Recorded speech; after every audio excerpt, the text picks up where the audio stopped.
What's up, YouTubers and Yu-Gi-Oh players? This is Yugi Vietmeister, and today we'll be looking at my deck profile on Exodia.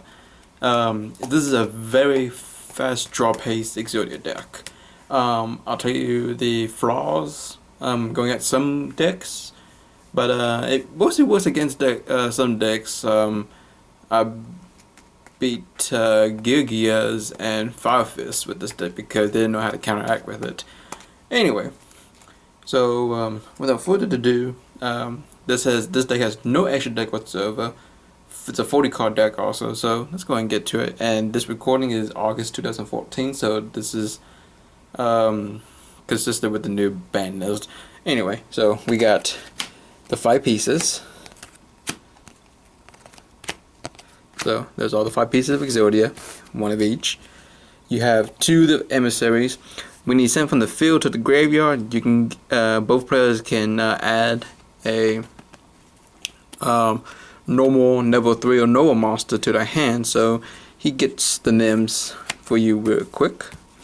We have 3 Cargardies, self-explanatory. Summon it, draw 2, end your whole turn, but you know that's what's great about Cargardy.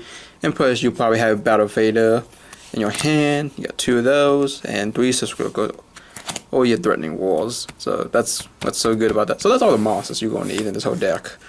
This is a very heavy trap, and well, it's more trap than spells in this deck. So first off, we got 3 Upstop Goblins. Your opponent gains 1,000, which is a good thing, and you draw 1 card, which is also another good thing. You got triple pots of dualities. Reveal top 3, choose 1, shuffle the other 2 back. And we'll talk about some problems with this card soon.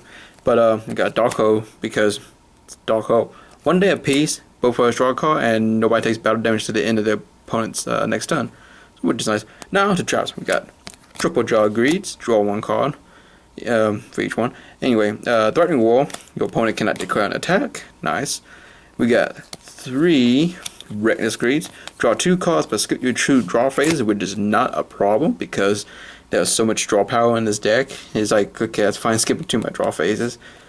So it's pretty good to have like 2 or 3 set and then activate them at in the same chain, so that you only skip 2 your draw phases instead of like keep on skipping like 4 or 6. Anyway, so we got 3 Legacy Yatagarasu, and the best card of all in this deck is Hopeful Escape. We have 3 of these and gift cards, which goes well with Hopeful Escape.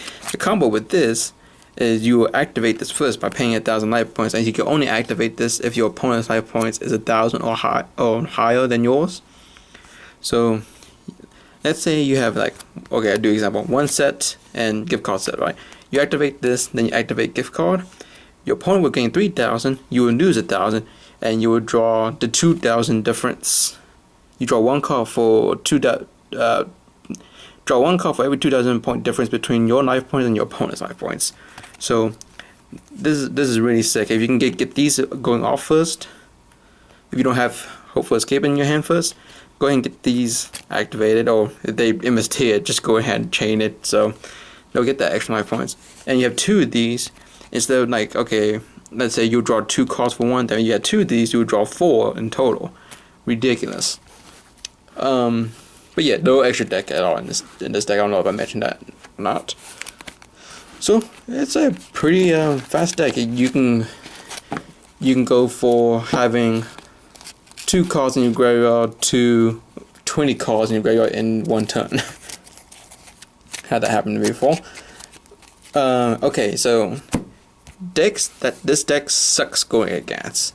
This deck sucks going against Gravekeepers because I had that Royal Tribute. So when they have Necro Valley on the field and they activate Royal Tribute, and you have a piece or some of the pieces of Exodia in your hand, well, GG. So that's one deck. Another deck, what was it? Artifacts. That freaking artifact Durandal, the XZ monster. Shuffle your entire hand to your into your deck. So you're almost completing and Durandal's effect, and you gotta shuffle you back to 0. So that's annoying. It's another annoying deck. Oh, X Sabers, because I can't remember which synchro monster it was, but I think if it inflicts damage or something, you can send the card, pick a random card from your opponent's hand, send it to the graveyard. Yeah, that sucks. And there's some other stuff out there I'm trying to think that stops this deck. Anything that does with hand destruction. Let's screw this deck over. Things to side in. I would side in Macrocosmos, Dimensional Fissure. Let's see, what else is that to side in?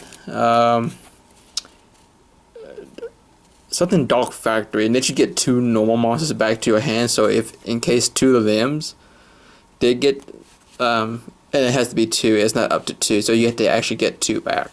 So if 2 of the limbs are gone, then you can just get them back, or you got 1 in the grave, and then you can just set a limb, let them destroy it, and then activate it and get these 2 back. That works too. Skill Drain, that's another card to add to side in this deck. Skill Drain, because screw Fire Fists. So yeah, I think that's all I can think to side in. If there's anything else, you can leave in the comment. But yeah, this is my first video. Hope you guys enjoyed this video. Stay tuned for more deck profiles and maybe some duels. And this is Yugi Vietmeister, and I'll see you guys next time.